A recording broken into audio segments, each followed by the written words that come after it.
So that was actually a very simple mistake that I just completely missed here, is that we didn't actually attach the xhead script onto the xhead item here. So we put the collider there, but we didn't tell the script to actually come into existence. Now we can try it again.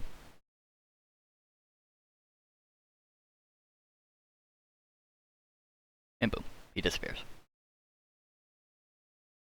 However, we also pointed this out in class as well.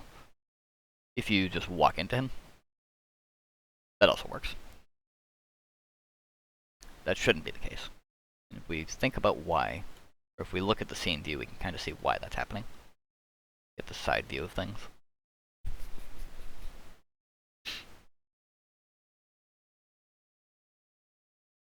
You can see the collider is just kind of swinging around here.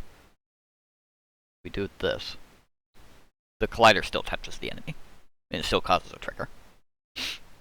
So I'm stealing this idea from whoever it was in class, who gave the idea of disabling the collider unless we're in the middle of the attack animation. So we're going to do that here. So this is going to be the last edit we do. So for that, we can go to the skeleton script and add one more thing. In fact, you'll notice the console has been giving us some warnings about a couple things being unused. That's for this step here. So what we basically want to do is, as soon as we click attack, we want to set a boolean to be true that says we're currently attacking, and we need to wait however long it takes for the animation to finish. And during that time window when the animation is happening, we want the collider to be visible. So this is very common to do these kinds of timer things. So that is where these things will come in handy. So we can say attacking equals true. We can say axe collider set active true. Timer equals 0. So we're just setting up a couple things. So now we're going to have a separate if statement to say if we're attacking currently.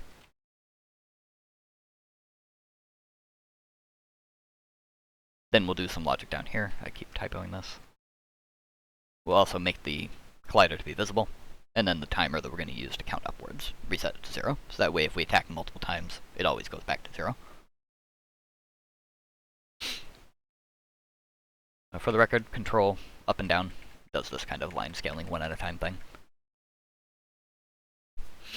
So what we want to check here is we have both a timer that starts at 0, and then we also have this attack time, which is going to determine how long to wait. So I figured out beforehand it's about 1 second-ish for the animation. It's a good amount of time to wait. So we're going to say if timer has exceeded the attack time, then we set attacking to be false. So that way we don't keep doing this. And then make the collider invisible again. Otherwise, take the timer and add time.delta-time to it. Because again, the way time-delta-time scales is that there'll always be 1 second passed for every 1 second. So if half as many frames happen because of a dip in frame rate, we're still going to be counting 1 second for each second that happens. We're scaling it effectively. So this will be a good way of counting upwards. We're saying as long as the timer hasn't exceeded the time limit, keep going up. And when it does, do all this. So this will make it so that way the collider for the axe will only be visible when we're in the middle of the attack animation.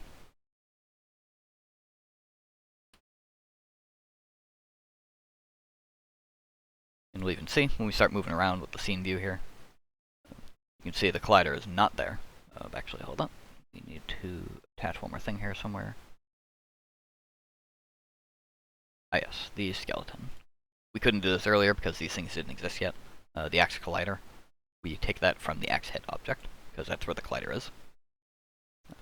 Seems like the UI one is actually going to go unused, so you can ignore the UI one.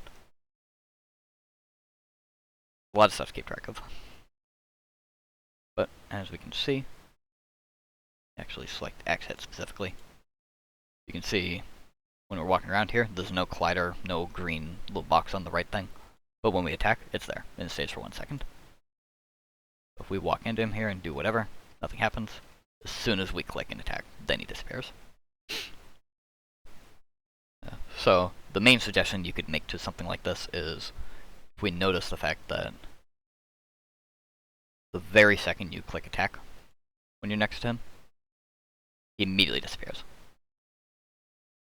In reality, we would probably want to delay the timer a little bit, so that way he only actually disappears with him when he's in the middle of swinging. That's something you can try and mess with on your own. Fun challenge to kind of cause the timer to still count upwards, but not actually destroy the item or the enemy until a certain range into it. Or maybe have it so that way, once the trigger does happen, you wait maybe half a second and then destroy the object. Something like that, maybe. Those are all the little fine-tuning, tweaking details that do not matter in the slightest bit when you're submitting a project for a class like this. But if you're trying to make a proper game, people will notice that sort of thing. And those are just tiny improvements you can make. But if we run this one more time, we can see now that we have everything working from the preview earlier, where we have movement, we can rotate the camera, and that moves the camera and player together. We can attack with some animations, sneak up behind him and attack him there. You'll even notice this time I kind of wound up into it, where I started the animation and then went up to him. To kind of time it so that still works well. We have pausing with 2 buttons to unpause and exit. And we have a pretty working game here. So you could add in some score text. You could... Next thing probably do in another video is maybe look at how to spawn enemies. How to instantiate them is the Unity term for it. That way maybe we could have a bunch of skeletons in the middle that all spawn one at a time, and they all start chasing the enemy, or something like that. That might be a fun way to evolve this idea. You could certainly do projects that are not 3D like this if you want down the road, especially for the group project. I'm pretty open to stuff. But the easiest examples for me to show are the things I'm familiar with, which are these 3D attack Doom clone kind of things.